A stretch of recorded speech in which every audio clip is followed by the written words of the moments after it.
Là, à un moment donné, il va falloir qu'on m'explique quelque chose, OK? À Laval, on bat des records. En fait, on a battu un record de franchise. 7 victoires de suite. Pendant ce temps-là, à Montréal, encore une fois, les défaites qui s'enchaînent, déjà 3 défaites consécutives. Rien ne va plus. La question également qui se pose, pourquoi que Mailloux, il n'est pas assez bon pour Montréal? Pourquoi Joshua Roy, il n'est même pas assez bon pour commencer la saison à Montréal? Mais qui sont tout feu, tout flamme à Laval. Puis pendant ce temps-là, il y a du monde qui se pogne le cul à Montréal. Puis on les fait jouer, ce deuxième trio. Puis on les fait même jouer à 5 contre 3. On parle de ça et de plein d'autres choses. Ce soir, c'est la passerelle.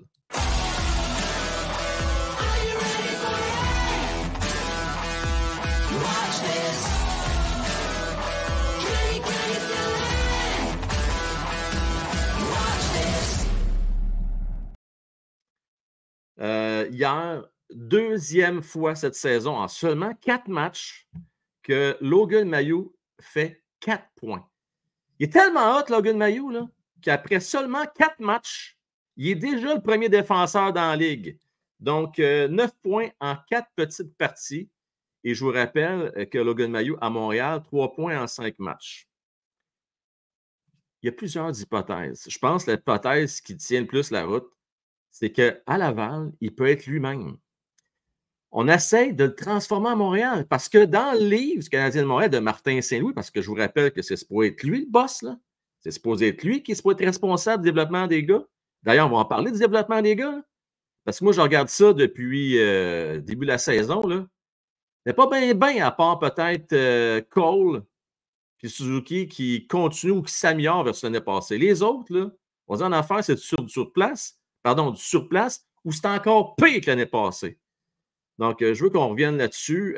Également, on va parler aussi de Joshua Roy qui va très bien. Roy qui a 7 buts en 9 matchs. On va parler de ce qui va moins bien, par contre, les blessures qui s'accumulent autant avec le Canadien qu'au niveau des espoirs du Canadien.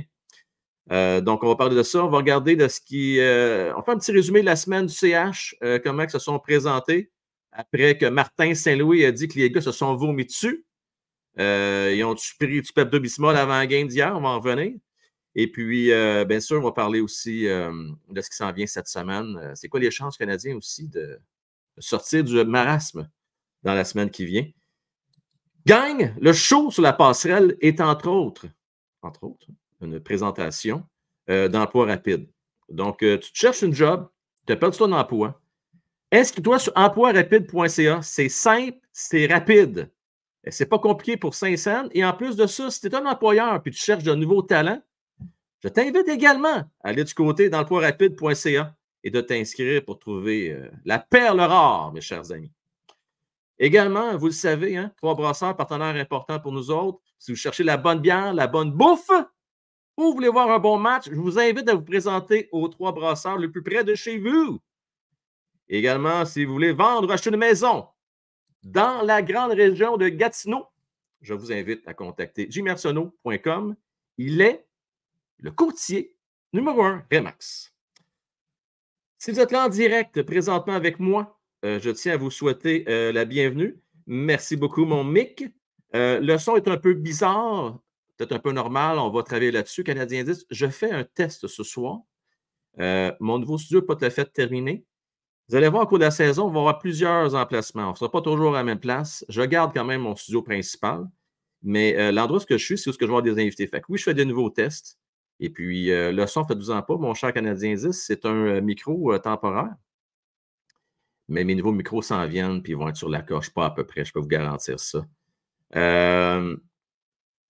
Salut à Mario, salut à Fan Cofield en passant, également à Patou, Éric Fleury, Mel qui est avec nous autres ce soir, qui nous fait l'honneur de se joindre à nous. Salutations à Julien également. Et à Marisol, Nat Lafont, Steve, Éric et Thier. Éric, j'en profite de te saluer, très actif en fin de semaine dans les autres commentaires. Faites comme Éric et Thier, la gang. N'hésitez pas à donner vos commentaires sur ce début de saison-là du Canadien de Montréal. Question qu'il faut se poser. Soyez honnête, tout le monde. Là. Soyez honnête 2 secondes. Attendez-vous un début de saison aussi difficile du Canadien de Montréal? Pendant un début difficile, juste de même, là, OK? Je mets à l'écran les statistiques du Canadien. 4 victoires, 7 défaites.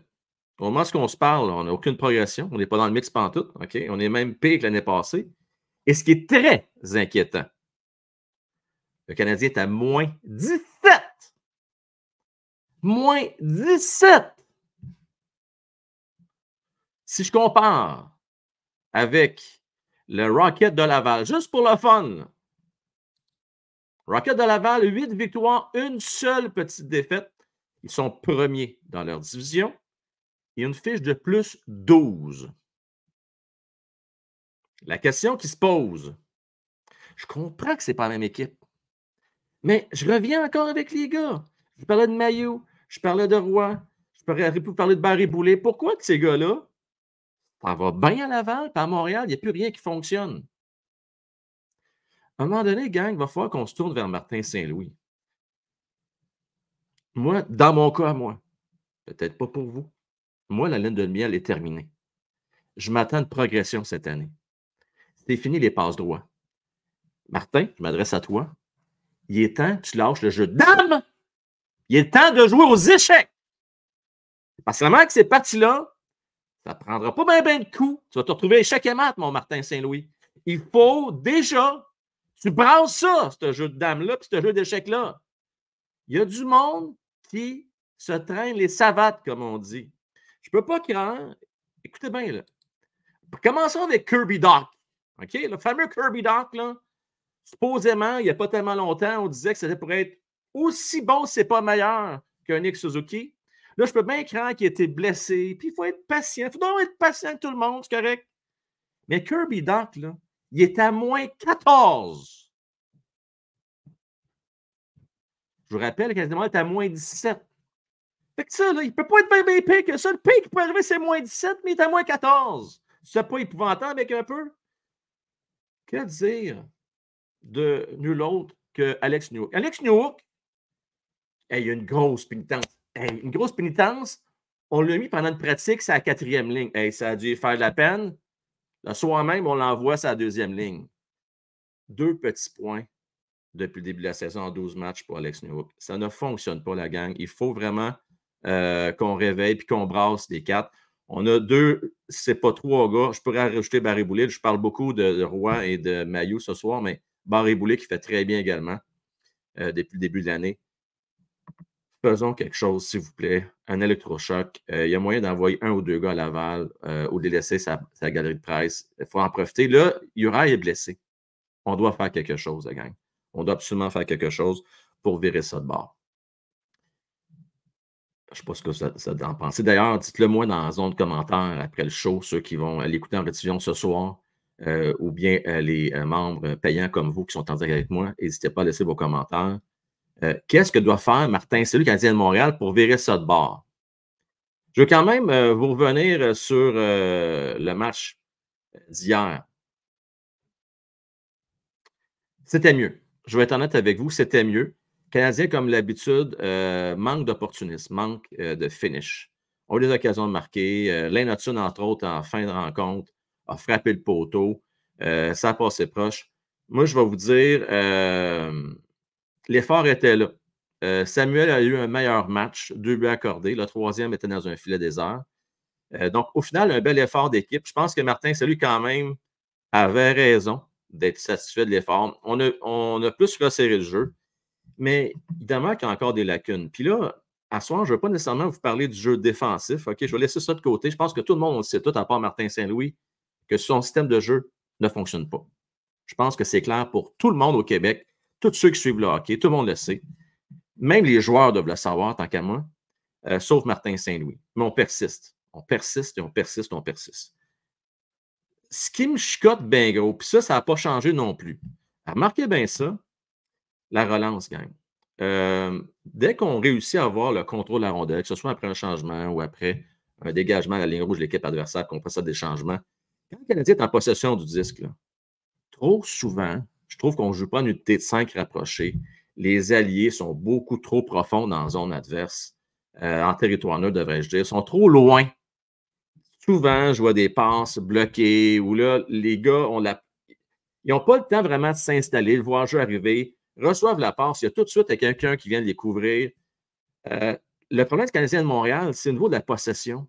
Non seulement qu'on s'embaume dans notre territoire parce que l'équipe adverse, eux autres, ils gardent le contrôle de la rondelle, mais quand le Canadien réussit à avoir le contrôle du puck, hein, puis au niveau de la relance, si on a la chance, si par malheur, de se rendre dans le territoire adverse, il ne la garde pas longtemps, la petite rondelle noire, vous comprenez? Il ne la garde vraiment pas longtemps.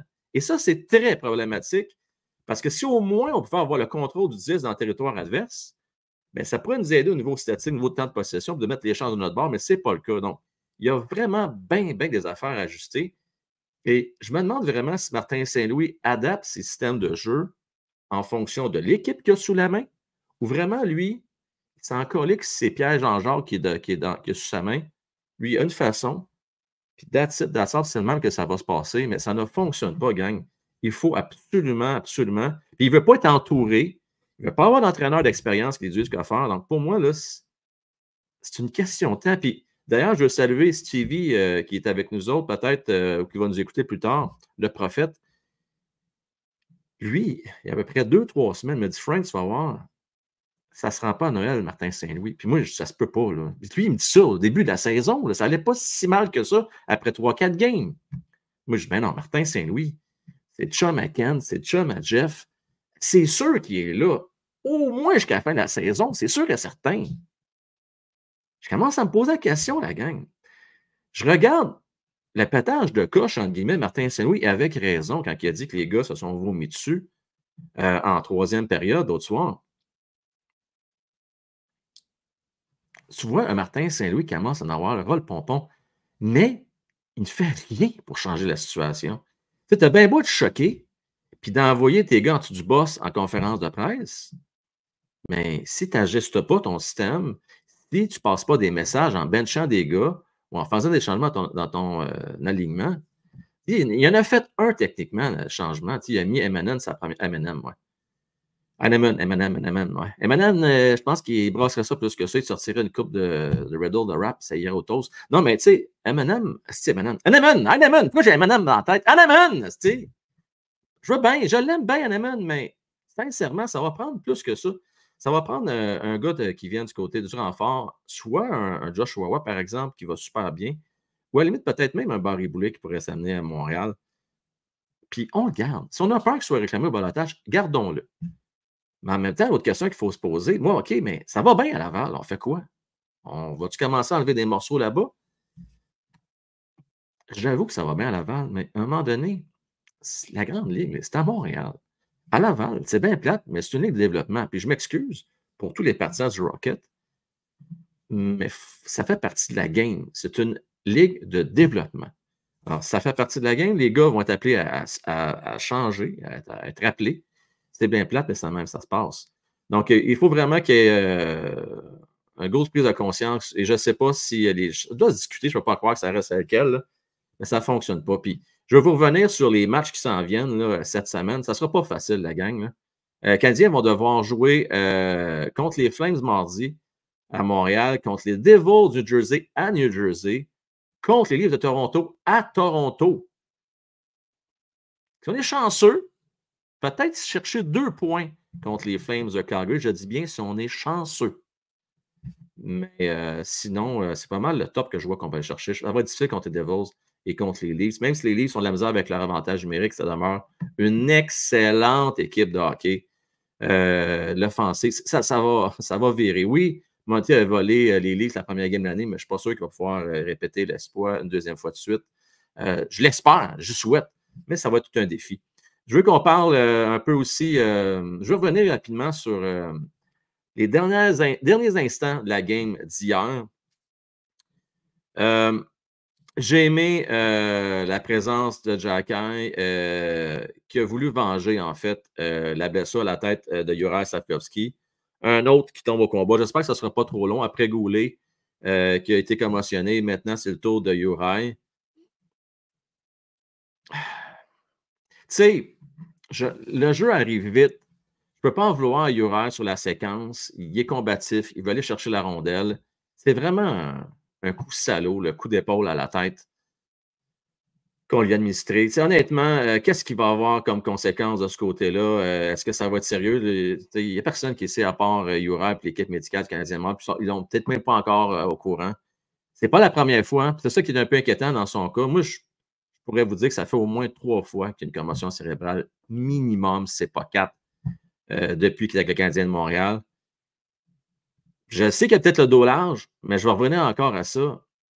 L'équipe de développement du Canadien de Montréal, Martin Saint-Louis, il faut qu'on protège nos gars. Il faut qu'on leur apprenne à se protéger. Il faut surtout aussi, tu sais, quand on ne démontre pas de team toughness, là, ben, ce qui se passe, c'est que les gars s'en donnent encore joie. Puis, au moins, ce que j'ai apprécié pour revenir à Xhekaj, puis d'autres membres de l'équipe, c'est qu'à la fin, on a brassé. On a voulu passer notre message.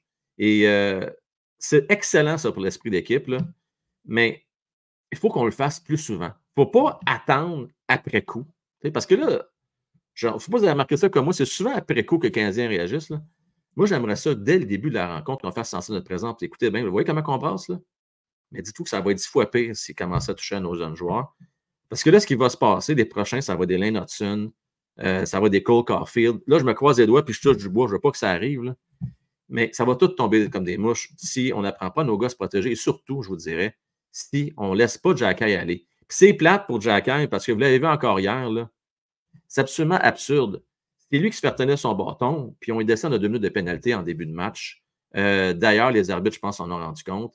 Ceci étant dit, il y a une passe d'autre par la suite, il a dardé. Je ne sais pas si vous vous rappelez quand Xhekaj a dardé, ça n'a pas été calé. Donc, au bout de l'année, ça s'est égalisé. Mais Xhekaj est quand même un joueur marqué. C'est un gars qui ne peut pas faire grand-chose aussitôt qu'il fait quoi que ce soit. Il fait juste toucher l'ombre d'un joueur, tout de suite, il se fait sortir. C'est vrai. C'est pas ce qu'on peut faire du côté Canadien de Montréal pour passer des messages au niveau de la Ligue nationale de hockey, mais au niveau de l'arbitrage, le Canadien là, est vraiment désavantageux à ce niveau-là depuis le début de la saison. Et ça va être difficile parce que Xhekaj, il demeure un joueur physique. Puis s'il enlève cet aspect-là de son jeu, je sais bien qu'il a quand même un bon lancer, mais c'est au moins 50 de ses habilités. Là. Enlève-lui son jeu physique. Puis Xhekaj, c'est bien plate, mais ça demeure un défenseur très ordinaire si tu enlèves son aspect physique. Parlant de physique, je ne sais pas si vous avez remarqué ça, puis ce n'est pas la première fois qu'on en parle. Là. Trouble, OK, il frappe, puis ben le fun, mais il n'a pas un super début de saison, puis il a eu l'air fou encore une fois hier. Il ne sait pas se battre. Il veut bien, là, mais ce n'est pas un gars qui sait battre. Il est peut-être bien fort, bien tough, mais c'était un peu gênant hier. Mais en même temps, au moins, il s'est présenté. C'est sûr que les joueurs américains, ce n'est pas des gars qui ont l'habitude de dropper non plus. C'est sûrement pas dans l'NCAA qui a eu l'occasion de faire ça. Donc, c'est quelque chose qui est en train de se perdre au fil du temps. Mais au moins, il y a été. C'est ça qu'il faut se dire, il y a été, mais je trouvais ça un peu gênant, la situation. Là. Mais en même temps, on a eu des belles surprises. On a vu un Josh Anderson qui s'est porté à la défense de ses coéquipiers en milieu de semaine. Donc, ça, j'ai aimé ça. Il s'en est pris contre un tough contre les Capitals, contre Tom Wilson, un des plus toughs de la Ligue. Il a tenu son bout de peut-être donner des petits coups à Trouble. Mais bon, au moins, on ne pourra pas reprocher aux gars de s'être tous serré les coudes en fin de rencontre. J'aimerais ça qu'on revienne un peu sur les blessures. Donc oui, je parlais de Uri qui était blessé. Heureusement, Goulet est revenu, on l'a vu. Il y a quelques-uns qui sont revenus au jeu. Par contre, il y en a pour qui sont peut-être un peu moins chanceux. Je pense entre autres à Michael Age là, qui a manqué son match hier. Ça va pas bien, gang. Là, c'est même pas juste avec le Canadien, c'est même au niveau des espoirs qu'il y en a qui tombent au combat. Il y a eu Messer la semaine passée qui, lui, il va avoir un 8 à 10 semaines d'absence dans son cas. Dans le cas de Michael Age, en principe, ça ne devrait pas être trop sérieux. C'est juste qu'il s'est fait bien brasser dans l'autre match d'avant. Et puis, est-ce que c'est par précaution? Est-ce que c'est juste pour un match? On verra bien. Je n'ai pas vu d'autres détails qui sont sortis aujourd'hui par rapport à sa situation médicale. Là. Mais selon moi, ça ne devrait pas être trop sérieux dans son cas à lui. Mais on n'est pas chanceux côté blessure. On va être bien franc, la gang. Là, par contre, là, dans le domaine des bonnes nouvelles, là, parce qu'il y en a quand même des bonnes, Lainé, il prend du mieux. Donc, pour ceux qui se posent la question, il ne va pas venir demain matin. Là. Il n'a pas encore commencé à patiner nécessairement. Là. C'est quand même sérieux, une blessure au genou là, dans son cas, mais au moins, il est plus à l'aise au niveau de ses déplacements. Là. Plus besoin d'avoir de béquilles ou d'attelles pour marcher. Donc, c'est déjà ça de bien. Lui, dans son cas, à lui, on vise un retour pour le temps des fêtes. C'est ça qu'on vise. Fait on va laisser la nature faire son œuvre, puis on va espérer qu'il aura pris la bonne décision. Parce que lui, il risque gros, en fait, là. Il risque de revenir au jeu, puis de se blesser aussi vite et de devoir se faire opérer, puis peut-être même manquer le début de la saison prochaine. Fait qu'on espère que non. Puis on va souhaiter qu'il revienne en pleine forme, qu'il soit en mesure, du moins, de faire au moins une demi-saison avec le Canadien. Je vois du monde qui m'écrivent de plus en plus, puis qui déjà parlent de jeunes espoirs, puis ils parlent, ils font des tankathons, puis tout ça.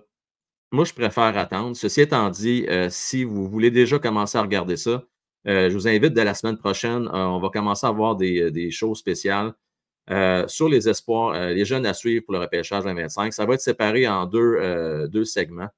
Donc, ceux qui sont membres, soit de la zone des fans ou plus, là, tous les membres en fait payants ont tous vu déjà. Si ce n'est pas déjà fait, il fallait le voir. Là, c'est les jeunes loups qui ont tourné ça la semaine dernière. Mais on va le rendre disponible à tout le monde. Là, donc, on va parler. Ça va être séparé vraiment en deux segments. Puis, on va faire le tour des espoirs. Il y a des bons joueurs de centre de disponibles. Il y a un excellent Scheiffer, un excellent défenseur, ou bien un autre défenseur qui va être disponible aussi au 4e rang, si jamais le Canadien repêche 4e. Parce que, tu sais, je sais où j'entends déjà Frank, est-ce défenseur, je comprends. Mais je pense qu'on a vraiment besoin de pas juste de joueurs de centre. Oui, on en a besoin, mais on a besoin aussi d'un défenseur défensif. Tu sais, on a beaucoup de défenseurs offensifs ou polyvalents qui se ressemblent, mais ça va en prendre un. Tu sais, on a peut-être Linebacker qui va répondre à ça, mais David Savard, les belles années sont derrière lui. Il ne sera pas dans l'équation du niveau de la fin de la construction, puis quand on va faire les séries, il ne devrait plus être là en principe. Ça va prendre des défenseurs aussi responsables défensivement. Linebacker, Goulet, oui, ils sont responsables défensivement, mais sont-ils capables d'être en santé? Tu sais, Goulet aussi, c'est inquiétant, la gang. Là. Je veux dire, jusqu'à date, il est blessé à tous les années. L'année passée, c'était pas si pire. Il était moins blessé. Il était blessé moins longtemps. Mais j'aimerais ça le voir jouer une saison complète. Je ne sais pas si c'est trop demandé, là, mais on dirait que ce n'est pas possible dans son cas, lui. Puis il est jeune. Tu sais, on dirait quasiment qu'il a déjà un corps de 32-33. Il fait commencer déjà quasiment à Weber quand il avait poigné début trentaine. Sincèrement, là, c'est périlleux dans son cas à lui.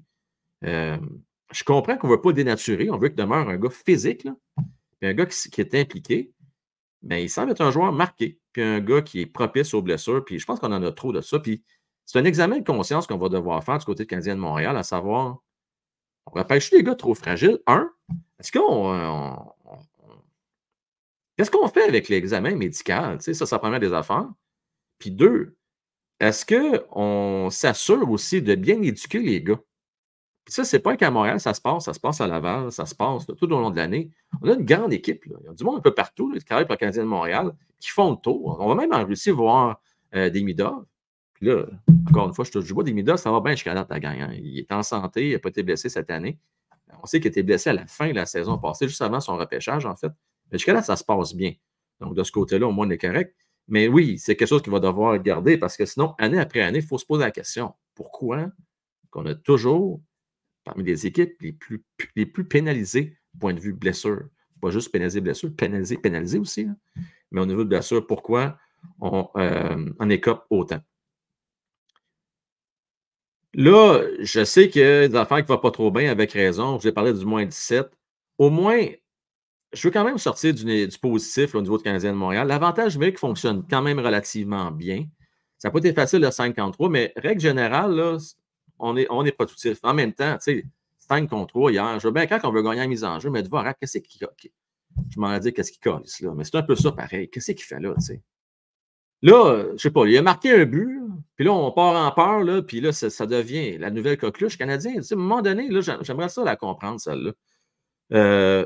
Et j'ai hâte de voir aussi, même si Matheson va quand même bien, offensivement parlant, et le troisième meilleur marqueur du Canadien avec 9 points depuis le début de la saison. Il va bien, là. Tu sais, j'aimerais ça demander qu'on l'essaye, la Notune, vraiment, sur une première vague. J'aimerais ça. J'aimerais ça. La Notune qui va bien avec 7 points déjà. 2 points derrière derrière Matheson, excusez. Puis 1 point derrière Uri, ouais. Mais non, c'est ça. J'aimerais ça. Sinon, qu'est-ce que je pourrais bien vous dire d'autre par rapport au début canadien positif? Le désavantage numérique, on fonctionne bien. Puis ça, le désavantage numérique, ben, c'est un peu un mal-aimé, mais sérieusement, Armia fait bien. sur des avantages numériques. Galley aussi fait bien. Galley fait bien partout, en fait. On l'a même vu à un moment donné sur la première ligne. On l'a vu des moments importants. Je n'étais peut-être pas sûr, par contre, de l'utiliser à 6 contre 4, 5 à la fin de la game. Ça, j'étais un peu. Tu sais, quand tu es rendu utiliser Galley à 6 contre 5 en fin de match, parce que tu n'es pas très profond, on va dire la vérité, là. On n'est pas même profond à ce niveau-là. Parce qu'à 6 contre 5, là, je vous dirais que. Je sais pas. D'ailleurs, je ne sais pas si vous avez vu la séquence, je n'ai pas vraiment compris celle-là. L'Inde rentre dans le territoire en possession du disque, puis Galley, il enlève la rondelle, il se le fait enlever tout de suite, puis là, on part l'autre bord, puis on se fait scorer. Je n'ai pas compris pourquoi. Tu sais, c'est comme si Galley, es-tu vraiment meilleur que Lane Hudson en possession du disque? C'est pourquoi il a soutiré la rondelle? Je ne sais pas trop. Je trouve ça un petit peu ordinaire. Ça serait cru ici dans une cour d'école au primaire, puis ça se faire enlever à POC. Je n'ai comme pas compris celle-là, mais bon. Je ne peux pas en vouloir trop à Galley, honnêtement, là, gang. Quand même, le cœur au ventre, ça donne. Puis je reviens encore sur Josh Anderson. Là. Moi, je sais qu'il n'y a pas une super saison, mais si on laisse de côté son salaire, au moins, en désavantage numérique, il fait bien. Puis aussi, je trouve que physiquement, juste le fait qu'il a voulu passer son message à Tom Wilson, pour moi, déjà là, s'il a gagné des points avec moi là-dessus, on en a besoin de ce genre de joueur-là. C'est pas juste à Jacky à passer des messages puis Pezzetta. Je pense qu'il y en a d'autres dans l'équipe qui peuvent également prendre la relève à ce niveau-là. Je vais aller voir un peu vos messages, gang, dans le chat, voir ce que vous avez à jaser là, avant de conclure le show. On parle. T'es pas certain, toi, Steve, qu'il va être de retour l'année? Écoute, ça, là, c'est plate à dire, mais on va le savoir assez rapidement, merci. Il va commencer par patiner, probablement l'entour de début décembre, dans ce coin-là. Début, peut-être mi-décembre, puis là, après ça, ça va être sans contact, tu sais comment c'est. Mais ça va, c'est souvent en situation de match. Les pratiques, souvent, on fait un peu plus attention, on se protège, mais on va savoir bien assez vite, Steve. Là, il ne pourra pas jouer à moitié. Surtout que dans le cas de l'année, il n'a pratiquement pas joué l'année passée. Là, il y a quasiment un an au complet sans jouer. C'est sûr qu'il va être rouillé, là. C'est certain. Edgard, je suis d'accord avec toi. C'est le problème de Caden Goulet. Puis il l'a déjà admis lui-même. Mais en même temps, je suis obligé de donner de raison. S'il cherche trop à se protéger, c'est plus le même joueur. C'est un peu ça la problématique avec Goulet. Il va falloir vivre avec. C'est comme, je vais faire un comparatif avec Galley. C'est comme si Galley, en début de carrière, on lui avait dit écoute, Brandon, peut-être qu'il va falloir que tu ailles moins devant le filet. Mais c'est parce que si Brandon ne fait pas, il n'y a pas des saisons de 20, 25, 30 buts par année. T'sais. Puis je vous dirais même plus que ça, il ne fait pas la Ligue nationale. Donc, Caden Goulet, le fait qu'il s'implique physiquement puis qu'il n'ait pas froid aux yeux, ben, c'est un peu ça qui fait en sorte que c'est un choix de première ronde puis qu'il va être peut-être un des 2, 3 meilleurs défenseurs du Canadien de Montréal dans le futur. Mais pour ça, il faut quand même qu'il soit en santé. Tu sais, à un moment donné, moi, j'ai ma théorie par rapport à Goulet. Je me dis, ah, mais il joue côté gauche, un droitier. Des fois, il peut avoir il peut se mettre peut-être plus à risque. Mais pas nécessairement ça le problème. Des fois, il joue sur son bord puis il se fait blesser, puis il s'est fait blesser quand même. Fait que c'est vraiment. C'est pas juste circonstanciel dans son cas. Je pense qu'en même temps, c'est un gars qui ne triche pas. Donc, quand tu ne triches pas, ben, tu es peut-être un peu plus propice, c'est sûr, à se faire frapper. Écoute, tu te rappelles-tu, mon Steve, quand j'en ai parlé l'année passée à la date limite des transactions, là, puis moi, je visais le choix des Devils, je me disais peut-être c'est un 10e choix pour Goulet. Et si bol que le monde n'a pas aimé ça. Regardez pour le fun qu'on aurait pu avoir au 10e choix, on aurait pu avoir des joueurs très intéressants. Je répète, hey, Catton, je pense qu'il je ne sais même pas quel rang qui est sorti, mais ça, c'est dans ces eaux-là, on aurait pu avoir un sage joueur de hockey autour de Goulet. Goulet, s'il peut rester en santé, on va beaucoup l'aimer, puis on a besoin de ce genre de défenseur-là. Mais le problème, c'est ça, c'est qu'il est vraiment, vraiment propice aux blessures, malheureusement. Tu sais, Edgard m'a accepté, c'est ça. Mais suffisant. Tu sais, le Canadien de Montréal, là, moi, ça m'inquiète un peu. Je regarde notre corps. Ouais, ça m'inquiète. Oui, je pense qu'il nous en manque. OK, il nous en manque avant d'être compétitif. Je pense que notre corps n'est peut-être pas assez solide. On a un bon corps, mais pas assez solide, je pense, pour être une équipe. Je ne dis pas qu'on ne fera pas les séries dans les prochaines années. On va finir par les faire, les séries, c'est pas ça, mais l'objectif de reconstruction, ce n'est pas pour faire les séries. Hein. Tu n'es pas obligé de faire une reconstruction pour faire les séries. Tu peux faire du patchage. Bergevin, Gagné, il y en a plein qui l'ont fait avant avec le Canadien de Montréal. L'objectif de faire une reconstruction, c'est parce que tu veux être une équipe qui espère gagner la Coupe Stanley éventuellement. Soyons honnêtes. Là. Aujourd'hui, là, on a-tu le corps pour espérer gagner la Coupe Stanley? Je pense pas. Tu sais, Demidov, est-ce qu'il va aider? Oui. Demidov, c'est déjà un maudit bon morceau de casse-tête, honnêtement, pour arriver à faire ça. Mais ça va prendre un peu plus. Et surtout, je pense que là, il va falloir apprendre à gagner. Et pour ça, il faut absolument réviser notre système de jeu. Il faut absolument, absolument. Je ne peux pas craindre. Tu sais, à un moment donné, il faut se poser la question, est-ce que c'est un bon communicateur? Est-ce qu'il est. Tu sais, il y a deux affaires dans le cas de Martin Saint-Louis. Je reviens encore à ça. Je m'excuse, mais ça vient toujours à ça. C'est soit que son système n'est pas de la merde ou il n'est pas capable de bien l'enseigner. C'est un des deux. Parce que c'est pas normal quand même, tu as moins 17 avec seulement 12 games de fête. Ça va être quoi à la fin de l'année? On va être à moins 100, c'ti? Ça n'a pas de sacré bon sens, gang. Je vous souhaite une superbe belle fin de soirée. Merci beaucoup d'avoir été au rendez-vous. Demain, on se revoit à 20h. Et puis, on va avoir un bon forum. Je pense que ça risque de brasser en compagnie de Mattman et Francis. Bonne fin de soirée à tous. N'oubliez pas vos pouces, ce n'est pas déjà fait. Mettez vos pouces et aussi, surtout, pour ceux qui l'écoutent en rediffusion, n'oubliez pas de vous abonner si c'est la première fois que vous avez regardé le show. Ou bon, ce n'est pas la première fois, ça fait peut-être des années. Puis pour une raison X, vous n'avez pas encore cliqué, je m'abonne. Faites-le, c'est gratuit, puis ça fait une belle différence pour moi. Et j'ai promis aussi aux gens que quand on va avoir nos 10 000 abonnés, qu'on va faire un 24 heures. Bonne fin de soirée à tous. Merci encore une fois, Eric. Tout le monde, la gang. À la prochaine. Ciao, bye.